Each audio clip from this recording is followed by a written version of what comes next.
আসসালামু আলাইকুম। দেশের বাজারে লঞ্চ হলো স্পার্ক 20c মডেলের ফোন। আজকে আমরা কথা বলবো এই ফোনটিতে কি ফিচার ব্যবহার করা হয়েছে এবং ফোনটি কাদের জন্য কেনা ঠিক হবে এবং কাদের জন্য কেনা ঠিক হবে না, এবং ফোনটির ভালো দিক এবং মন্দ দিক। তো চলুন আর দেরি না করে আমরা দেখি মোবাইলটি কেমন। তো এ হলো আমাদের স্পার্ক 20c ফোন। তো এই ফোনটি আপনি দুইটি ভেরিয়েন্টে পেয়ে যাবেন, 4 GB র্যাম এবং 128 GB রোম। এটার দাম হলো 12,999 টাকা, এবং 8 GB র্যাম 128 GB রোম এটা পেয়ে যাবেন আপনি 14,499 টাকা। ফোনটির ক্যামেরাতে আপনি পেয়ে যাবেন ব্যাক ক্যামেরা হিসেবে পেয়ে যাবেন 50 মেগাপিক্সেলের ক্যামেরা এবং 0.8 মেগাপিক্সেলের ক্যামেরা, এবং এটি দিয়ে আপনি 100 TB রেজলিউশনে ভিডিও রেকর্ড করতে পারবেন।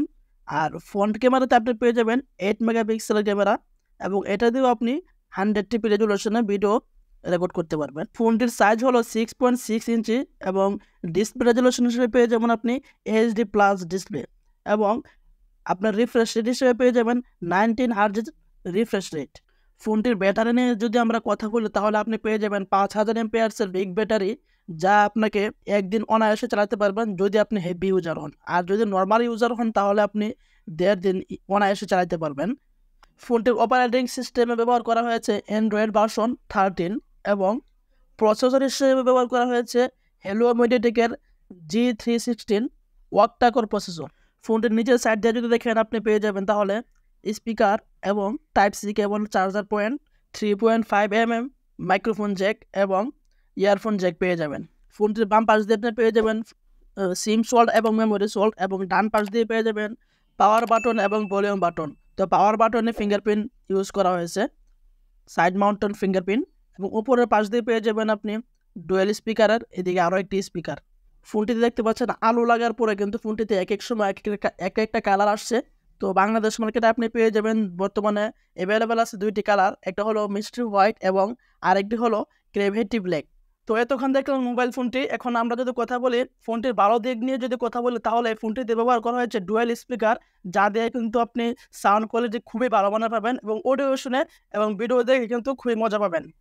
ফোনটিতে ব্যবহার করা হয়েছে 5 হোল ডিসপ্লে ক্যামেরা, যা দেখে কিন্তু খুবই সুন্দর, এবং এটিতে কিন্তু ডাইনামিক বারও ব্যবহার করা হয়েছে, যা চার্জিং অবস্থায় আপনার ফোনটি কিন্তু খুবই সুন্দর লাগবে। আর ফোনটিতে ব্যবহার করা হয়েছে 19 হার্জের রিফ্রেশ রেট, যা দিয়ে আপনি ব্রাউজিং অবস্থায় কিন্তু খুব ভালো স্পিড পাবেন এবং একসাথে অনেকগুলো অ্যাপস ইউজ করতে পারবেন। এখন যদি কথা বলি ফোনটির খারাপ দিক নিয়ে, তো এই বাজেটের মধ্যে তেমন খারাপ কোনো দিক পাচ্ছি না। তবে একটা বিষয় খুবই খারাপ লাগছে, একটা বিষয় ওরা খুবই দুর্বল দিচ্ছে, তা হলো প্রসেসর। ফোনের প্রসেসরটা হলো হেলিও মিডিয়াটেক G316। মানে এই যুগে 2024 সালে এসে ওই যে টেকনোর কাছ থেকে আমরা এরকমটা কখনো আশা করি নাই। মানে এত দুর্বল প্রসেসর দিছে, এটা বলার মতো না। তো এখন কথা বলি ফোনটি কাদের জন্য কেনা ঠিক হবে। যারা মূলত ফেসবুক, টিকটক, ইউটিউব এগুলো ব্রাউজ করেন আর ফোনে কথা বলেন একটু বেশি, অডিও শুনেন বেশি, শুধু তাদের জন্য ফোনটি কেনা ঠিক হবে। আর যারা হেভি ইউজার আছেন বা গেমার আছেন তাদের জন্য ঠিক হবে না। কেন ঠিক হবে না আমি এটা বলি। ফোনটিতে খুবই দুর্বল প্রসেসর ব্যবহার করা হয়েছে, যার কারণে আপনি যদি ফোনটি কয়েক মাস ব্যবহার করেন তারপরে কিন্তু ফোনটি স্লো হয়ে যাবে বা হ্যাং হয়ে যাবে।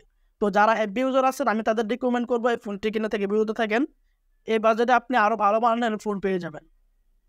তো এই ছিল আমার আজকের ভিডিওটি ভালো লাগলে অবশ্যই চ্যানেলটি সাবস্ক্রাইব করে পাশে থাকবেন। ধন্যবাদ সবাইকে।